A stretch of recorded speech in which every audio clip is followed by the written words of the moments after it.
आज तक मेरी एक बात समझ में नहीं आई कि लोग ब्राह्मण क्यों बनना चाहते हैं। क्यों इतना मन में उनकी अभिलाषा कि हम भी ब्राह्मण जैसे प्रतिष्ठित हो, हम भी ब्राह्मण जैसे पूजे जाएं, हम भी ब्राह्मण बन जाएं। क्यों बनना चाहते हो? क्या आप जहां पर हो वहां संतुष्ट नहीं हो? क्या कमी है आपके अंदर? अगर आप अपना कर्म पूरी ईमानदारी से करो तो आप जहां पर हो वहीं पूजनीय हो जाओगे। और पूजनीय होने के लिए, आदरणीय होने के लिए, सम्माननीय होने के लिए ब्राह्मण होना आवश्यक नहीं, आपका कर्म होना आवश्यक है। आपका कर्म इतना अच्छा हो, आपका इतना कर्म श्रेष्ठ हो कि आप जहां पर हो वहीं वंदनीय हो जाओगे, वहीं पूजनीय हो जाओगे, वहीं स्थापित हो जाओगे। लेकिन बराबरी करने पर चलोगे तो मिट जाओगे, बराबरी नहीं कर पाओगे। इसलिए बराबरी मत करो। आप जहां पर हो आप वहीं पर अपनी आप को मजबूत करो, श्रेष्ठता प्रदान करो उसी कर्म में। अगर बराबरी करने पर आए तो जितने भी इंजीनियर हैं वो सब पॉलिटिशियंस की बराबरी करने लग गए, क्योंकि सत्ता पर पॉलिटिशियन बैठे होते हैं। सारे के सारे लोग काम धंधा सब राजनीति में आ जाएं। सारे चपरासी कलेक्टर की बराबरी करने लग जाए। प्रेम से कहो जैसे कृष्णा, हम भी कलेक्टर बनेंगे, इसमें हम में अंतर क्या है? वो भी कलेक्टर, हम चपरासी नहीं, हम कलेक्टर बनेंगे। सारे मास्टर विभागाध्यक्ष बनना शुरू कर दें।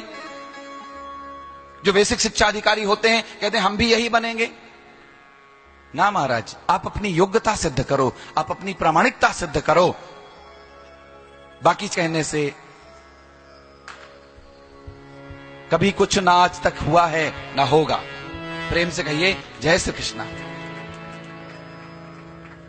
तो जब जैसे कि तोता जिस फल को चोंच मार देता है वो फल मीठा हो जाता है, वैसे जिस मंत्र को ब्राह्मण अपने मुख से निकाल देता है वो मंत्र जीवित हो जाता है, वो शाश्वत हो जाता है, वो फलीभूत हो जाता है। मान लो तो अच्छा है और ना मानो तो भी अच्छा है, लेकिन ना मानने से सत्य नहीं बदलता। भैया मत कर, मत देख, मत सुन, मत समझ। क्यों? क्योंकि जो बड़ों की बात नहीं मानता, जो माता पिता की बात नहीं मानता, जो गुरुजनों की बात नहीं मानता, क्षमा करिए उसे समय मनवा देता है। समय हर समस्या का समाधान है, समय हर चीज का उत्तर दे देता है, समय सबको लाके खड़ा कर देता है उस जगह पर।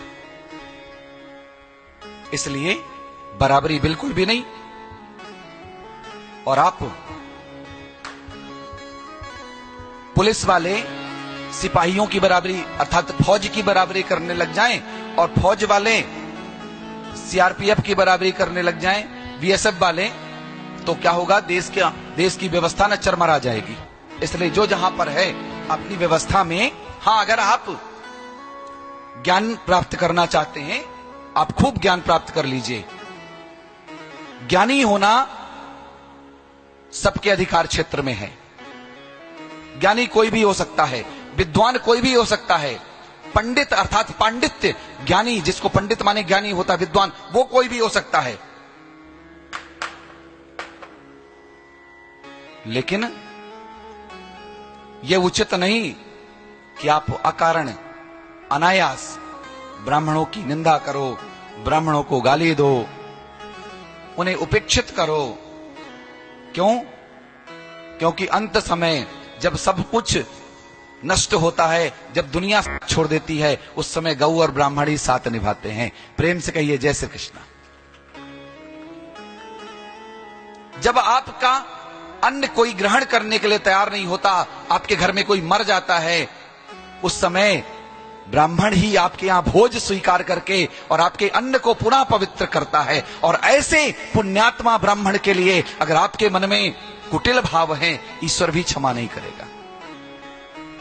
जो आपके जीते जी नहीं, आपके मरने के बाद भी आपके लिए शुभ कामनाएं करता है, आपके अपवित्र धन को, अपवित्र अन्न को ग्रहण करके अपने जीवन को संकट में डाल करके और आपके लिए कल्याण की कामना करता है, मंगल कामना करता है। और अगर यकीन ना हो तो एक काम करना, जब आपके घर में भगवान ना करे, ठीक है, लेकिन ना करे या करे, मरेंगे तो लोग है ही पक्का। प्रेम से जय श्री कृष्ण। ठीक है, इसलिए ये कहना ही बेकार है कि भगवान ना करे कि आपके घर में कोई मरे। भगवान क्या करेगा? जीवन है तो मरेंगे मरेंगे। जब घर में कोई मरे, ठीक है, तो क्या करना? ब्राह्मणों को छोड़ करके 13वीं के दिन अन्य किसी भी बिरादरी के लोगों को बुलाना, कहना भैया हम आपको 13वीं का निमंत्रण देके जा रहे हैं, चलिए 13वीं का भोज करिए। कोई स्वीकार कर ले तो बताना, और स्वीकार करके खा ले तो बताना, और खा के पचा जाए तो बताना। प्रेम से कहो जय श्री कृष्णा।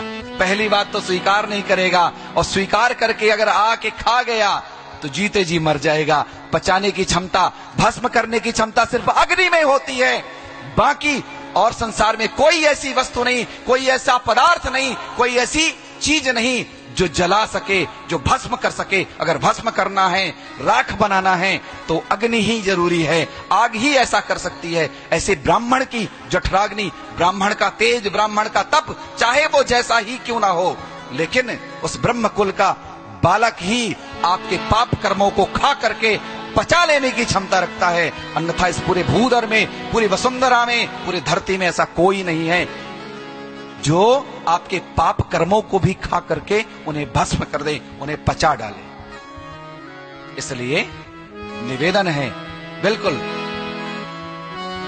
पूरी विनम्रता से कि कोई बहस नहीं, कोई झगड़ा नहीं, कोई विवाद नहीं। आप जहां पर हैं वहीं पूजनीय हैं, आप जहां पर हैं वहीं आदरणीय हैं। क्यों? क्योंकि हमें संस्कार मिले हैं अपने से बड़ों का आदर करिए। और आप अगर मुझसे उम्र में बड़े हैं तो चाहे जो भी हैं, मैं आपका आदर करता हूं, कर रहा हूं और करता रहूंगा जीवन पर्यंत। उसके लिए आपको ये दिखाने की कि आप ब्राह्मण हैं